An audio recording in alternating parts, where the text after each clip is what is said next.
Dear students, आज हम अपना चैप्टर आगे कंटिन्यू करते हैं। The address. बेटा लास्ट हमने रीड किया था कि कैसे वो मिसेस एस की डॉटर को पहचानने से इनकार कर देती है और वो एट लास्ट वहाँ से चली जाती है मिसेस डॉर्लिंग के घर से, और रास्ते में अपनी पास्ट मेमोरीज़ को याद करती हुई वो स्टेशन पे पहुँच जाती हैं। ठीक है, और वो जब बैठती हैं ट्रेन में, वापस से उनको अपनी मदर की मेमोरीज़ वापस से उसको वो सारी बातें याद आती हैं कि कैसे फ़र्स्ट टाइम जब वो मिसेस डॉर्लिंग से मिली थी तो क्या हुआ था, कैसी थी वो, तो वो सब कुछ याद करती हैं। ठीक है स्टूडेंट्स, तो अब आगे हम चैप्टर को कंटिन्यू करते हैं। Yes students, we have to start it from here. After my first visit in vain to Mrs. Darling's house, I decided to try a second time. अब उसकी फ़र्स्ट विज़िट तो भाई बेकार हो गई थी मिसेस डॉर्लिंग के घर जाने की, तो उसने सेकंड टाइम फिर से सोचा कि दोबारा वो जाती है उसके घर, तो दोबारा से वो उनके घर गई, मिसेस डॉर्लिंग के घर गई। Now a girl of about 15 open the door to me. अब किसने दरवाज़ा खोला? कुछ 15 साल की लड़की ने, 15 ईयर्स के अराउंड एक गर्ल ने दरवाज़ा खोला।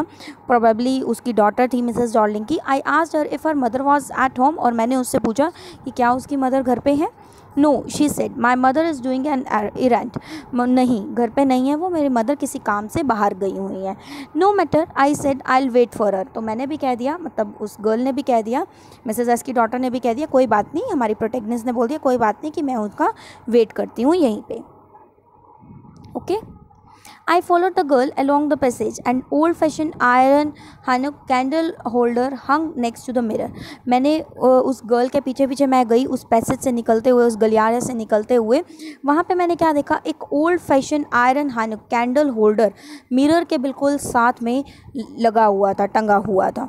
Of this kind students, this is an old fashion Hanukkah candle holder. ठीक है, तो ये कहाँ पे लगा हुआ था? मिरर के बिल्कुल साइड में ही टंगा हुआ था। तो उसने ये देखा, ये भी उन्हीं का ही था। ठीक है, नरेटर औरी का ही था, उसकी माँ से ही बिलोंग करता था ये आयरन का हानुक। हानुक बेटा क्या होता? Feast of lights. ठीक है, अब उसे याद आता है we never use it because it was much more cumbersome than a single candle stick. वो कहती है कि हमने कभी भी इसको यूज़ नहीं किया क्योंकि इसको यूज़ करना बहुत ही अनमैनेजेबल सा लगता था, इसको मैनेज करना बहुत ही प्रॉब्लम होती थी, इसको मैनेज करने में। Manageable, unmanageable.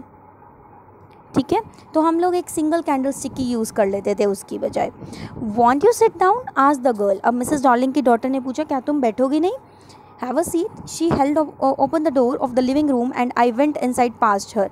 उसने लिविंग रूम का डोर खोला और मैं भी उसके साथ साथ पीछे लिविंग रूम में आ गई। I stopped horrified. मैं एकदम से हॉरिफाई होकर डर के वहाँ खड़ी रह गई लिविंग रूम के अंदर। I was in a room I knew and I didn't knew. मैं उस रूम के बीचों बीच थी जिसे मैं जानती थी, लेकिन जिसे मैं नहीं भी जानती थी।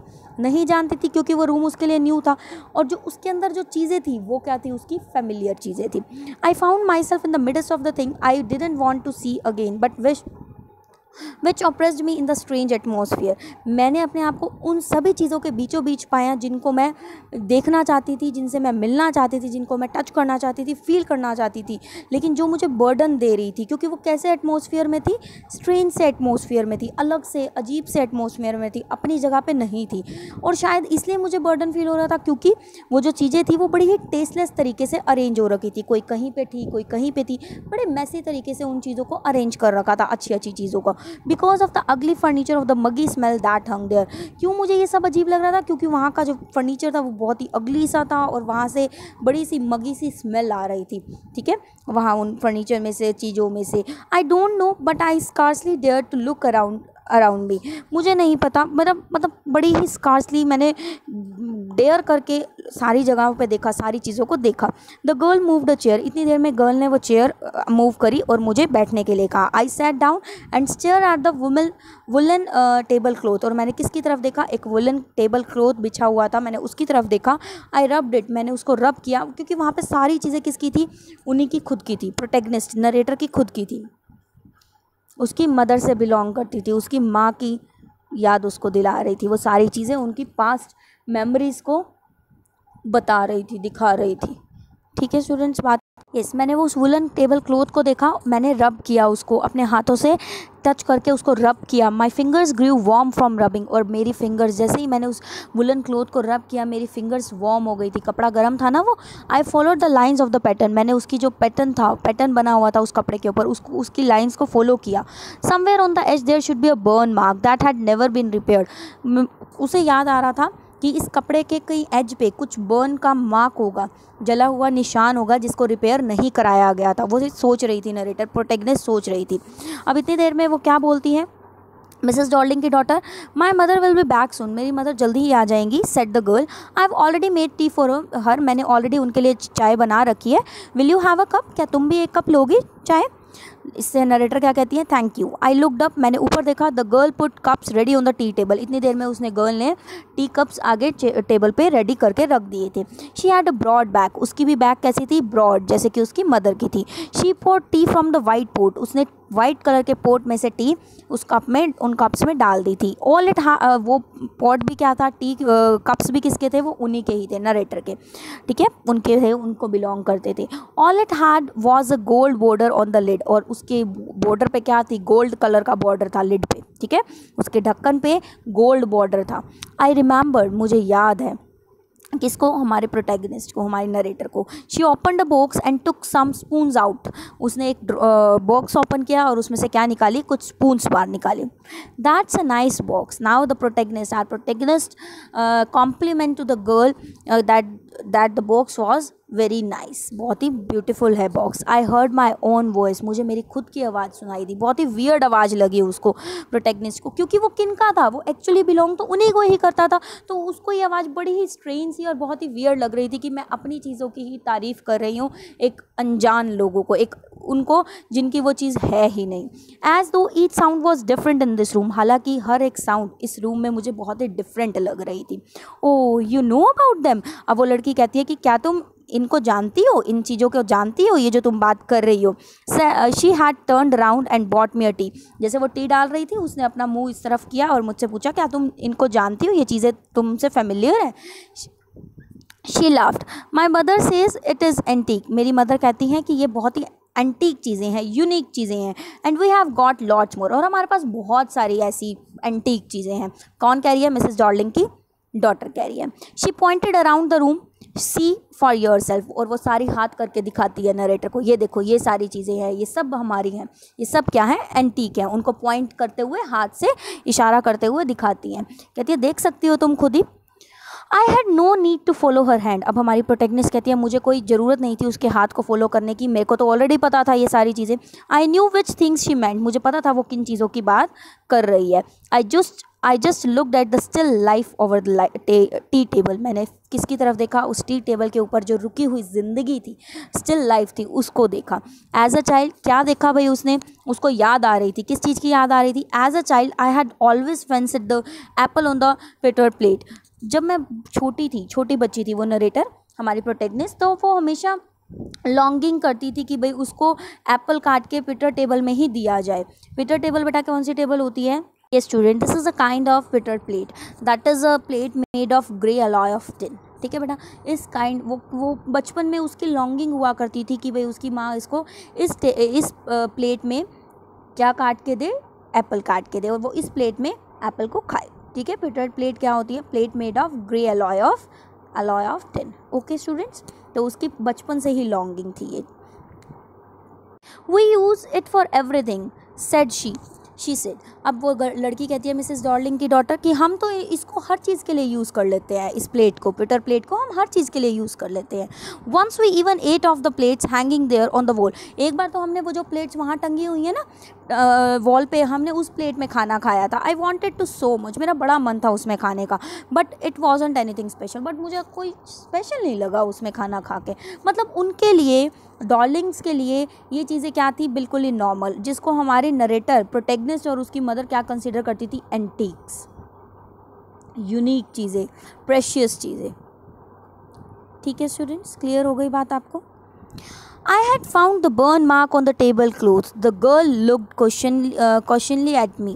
अब उसको, हमारी प्रोटेगनिस्ट को, वो बर्न मार्क दिख गया था टेबल क्लॉथ के एक एज पे, कॉर्नर पे, और जैसे ही मैंने उसको ढूंढ लिया था तो मैं उसको देख रही थी उस बर्न मार्क को, और जो गर्ल थी मुझे बड़ी ही क्वेश्चनली, मतलब एक क्वेश्चन जैसे कहते हैं ना आंखों में कि कुछ पूछना चाह रही हो, वो मुझे देख रही थी. Yes I said. इतनी देर में हमारी नरेटर ने क्या बोला? हाँ. You get so used to touching all these lovely things in the house. आप कितने यूज टू हो जाते हो इन चीज़ों को फील करने के, इन चीज़ों को टच करने के जो आपके घर में हैं. You hardly look them at any more. आप उनको हार्डली ही उनके ऊपर ध्यान देते हो. You only notice when something is missing. आप तो तब उन चीज़ों के ऊपर नोटिस करते हो जब वो चीज़ गुम हो जाती है, मिस हो जाती है उस जगह से, या फिर उसको रिपेयर के लिए दिया जाता है, या फिर उसको लेंट किया जाता है, मतलब रेंट पे दिया जाता है, किराए पे किसी को दिया जाता है, उधार किसी को दिया जाता है फॉर एग्जांपल. मतलब वो उसको बताने की कोशिश कर रही है कि तुम तो इन चीज़ों से कितनी यूज टू हो चुकी हो, है ना, कि जो तुम इनको टच करती हो, फील करती हो, इन सारी लवली चीज़ों को अपने घर में, तुम तो हार्डली ही इन चीज़ों के ऊपर ध्यान देते होगे तुम लोग. तो हम लोग कब ध्यान देते हैं इन चीज़ों के ऊपर? जब वो चीज़ें हमारे घर से मिसिंग हो, किसी रिपेयर करने के लिए उनको उस चीज़ों को दे रखा हो, या फिर उनको किसी भी को लेंट कर रखा हो फॉर एग्जाम्पल. अगेन जब ये बात मैंने कही उसको, डार्लिंग की डॉटर को, अगेन मुझे एक मेरी अननेचुरल सी साउंड खुद की सुनाई दी. And I went on. और इतना कह के मैं आगे बढ़ गई. I remember my mother once asked me. मुझे याद है, अब वो बताती है नरेटर प्रोटेगनिस्ट उस गर्ल को, मुझे याद है एक बार मेरी मदर ने मुझे कहा था, क्या कहा था, मुझसे कहा था कि I would help her polish the silver, कि मैं उनकी हेल्प करूं सिल्वर पॉलिश करने में. It was very long time ago. ये काफ़ी टाइम पहले की बात है. And I was probably board that day. और शायद मैं उस दिन बहुत बोर हो रही थी घर पे, और perhaps I had to stay home. और शायद पता नहीं मैंने छुट्टी ले रखी थी, मैं शायद बीमार थी, तो इसलिए मेरी मदर ने मुझे बोला कि मेरी वो हेल्प करेगी, मतलब उनकी डॉटर उनकी हेल्प करेगी उसको पॉलिश करने में, सिल्वर को पॉलिश करने में. As she had never asked me वो. हालांकि उससे पहले उन्होंने मुझे कभी भी ये बात कभी भी नहीं कहा था पॉलिश करने के लिए. उस दिन शायद मैं घर पे थी और बोर हो रही थी, और शायद मुझे फीवर था, तो तब मेरी मदर ने मुझसे ये काम बोला था. I asked her which silver she meant and she replied. और मैंने उनसे पूछा कौन सी सिल्वर की बात कर रहे हो आप? और तब उन्होंने मुझे रिप्लाई किया बड़े ही सरप्राइज होके, अरे that is was the spoons, forks और नाइव्स ऑफ कोर्स. ये स्पून्स, फॉक्स और नाइव्स ये सिल्वर के हैं, इनको पॉलिश करना है. And that was the strange thing. और मेरे लिए वो बहुत ही स्ट्रेंज थिंग थी, क्योंकि आज से पहले मुझे नहीं पता था कि जो हमारी कटलरी हम लोग यूज़ करते हैं, जिसमें हम लोग खाना खाते हैं, वो किसकी है? सिल्वर की है. ओके स्टूडेंट्स, क्लियर हो गई बात? The girl laughed again. ये बात जब नरेटर ने, हमारी प्रोटेगनिस्ट ने उस गर्ल को बताई, डार्लिंग की डॉटर को बताई, तो वो लड़की दोबारा से हंसने लग गई. I bet you don't know it is either. I looked intently at her. मैं बेट कर सकती हूँ, मैं शर्त लगा सकती हूँ कि तुम्हें भी नहीं पता होगा. मैंने उसको बड़ी ही इंटेंटली, बड़ी गौर से देखा. Well do you sorry what we eat with. हम जिससे खाते हैं. उसने पूछा. वेल डू यू नो, क्या तुम्हें पता है? She hesitate. वो हेजिटेट करने लग गई. कौन? डार्लिंग की daughter. She walk to the sideboard. और वो कहाँ गई? साइड बोर्ड की तरफ गई, कबर्ड की तरफ गई साइड में. And wanted to open the door. और वो डोर खोल के दिखाना चाह रही थी. I look, it is in here. मैं देखती हूँ, ये इसके अंदर है. कौन सी चीज़ें? वही फॉक्स, स्पून्स, नाइव्स. ठीक है. आई जम्प्ड अप. एकदम से नरेटर हमारी खड़ी हो गई. I was forgetting the time. मैं टाइम भूल गई थी. I must catch my train. मुझे मेरी ट्रेन पकड़नी है. She had her hand on the drawer. उसका हाथ, किसका? मिसेस डार्लिंग की डॉटर का हाथ अभी भी किस पर था? ड्रॉर पे था. Don't you want to wait for my mother. और वो क्या पूछती है कि क्या तुम अब मेरी माँ का वेट नहीं करना चाहती हो? No I must go. नहीं, मुझे जाना चाहिए. I walk to the door. मैं डोर की तरफ गई. The girl pulled the door open. गर्ल ने अभी भी डोर को ओपन खोल रखा था. I can find own my own way. मैं अपने आप चली जाऊँगी. किसने किसको बोला? नरेटर ने उस डार्लिंग की डॉटर को बोला. As I walk down the passage I heard the jingling of spoons and forks. जैसे ही मैं पैसेज की तरफ गई, मतलब गलियारे से जाने लगी, तो मुझे किसकी जिंगलिंग साउंड सुनाई दी? स्पून्स और फॉक्स की, जो कि उस ड्रॉर के अंदर रखी हुई थी, और जो किसकी थी? हमारी ही थी. ठीक है. At the corner of the road I looked up the name plate again. जब मैं रोड के कॉर्नर पे पहुंची, मैंने दोबारा से नेम प्लेट की तरफ देखा. क्या लिखा हुआ था? Marconi Street. It had at number 46. The address was correct. Address बिल्कुल करेक्ट था. But now I didn't want to remember it any more. लेकिन अब मैं इसको और याद नहीं रखना चाहती थी, इस एड्रेस को. I wouldn't go back there. मैं कभी भी अब इस एड्रेस पे दोबारा वापस नहीं जाऊँगी. क्यों? क्योंकि जो ऑब्जेक्ट्स हैं वो किससे लिंक करते हैं, linked in your memory with the familiar life of former times, आपके पुराने टाइम से लिंक करती हैं वो चीज़ें जो वहाँ पे प्रेजेंट है। Instantly lose their value when served from them, you see them again in a strange surrounding, और इनकी जो वैल्यू है वो क्या हो चुकी है, ख़त्म हो चुकी है, क्योंकि ये कैसे एनवायरनमेंट में रखे हुए हैं, आप स्ट्रेंज सराउंडिंग्स में हैं। ठीक है बेटा, क्लियर हो गई आपको बात। तो वो अब उस एड्रेस पे कभी भी वापस नहीं जाना चाहती थी, क्योंकि वो जो उसकी माँ की चीज़ें थी वो कैसी कितनी गंदे तरीके से, बड़ी ही क्लमसी वे से वहाँ पे रखी हुई थी, स्ट्रेंज एंड सराउंडिंग में, अजीब सराउंडिंग्स में वहाँ पे रखी हुई थी, और उनकी जो वैल्यू है वो क्या हो चुकी थी, ख़त्म हो चुकी थी। ठीक है, and what should I have done with them in small rented, और मैं करूँगी भी क्या उन चीज़ों का, क्योंकि मैं तो अब एक स्मॉल रेंटेड रूम में रहती हूँ जहाँ पे सिर्फ ब्लैकआउट के पेपर्स ही लटके हुए हैं विंडो के साथ, और इतनी मेरे पास थोड़ी सी ही कटलरी अवेलेबल है जो कि मेरे नैरो टेबल ड्रॉर में आती है। इतनी सारी कटलरी का मैंने करना भी क्या है, इतने सारी चीज़ों का मैं करूँगी भी क्या, क्योंकि मैं तो एक छोटे से रेंटेड रूम में रहती हूँ। ठीक है, आई रिजॉल्व, मैंने डिसाइड किया कि मैं इस एड्रेस को अब क्या कर दूँगी, भूल जाऊँगी। Of all the things I had to forget that would be the easiest, जितनी भी चीज़ों में से मुझे चीज़ें भूलनी थी उनमें से ये सबसे ईजीएस्ट चीज़ थी जिसको मैं भुला पाऊँगी। क्लियर हो गई बच्चे बात। तो ये था हमारा chapter the address. I hope बच्चे आप लोगों को समझ में आ गया होगा ये चैप्टर द एड्रेस। समझ में आया है तो लाइक ज़रूर कीजिएगा, क्योंकि आपके लाइक से ही मुझे पता चलता है कि बच्चों को समझ में आ रहा है। चैनल सब्सक्राइब कीजिए और शेयर। Thank you.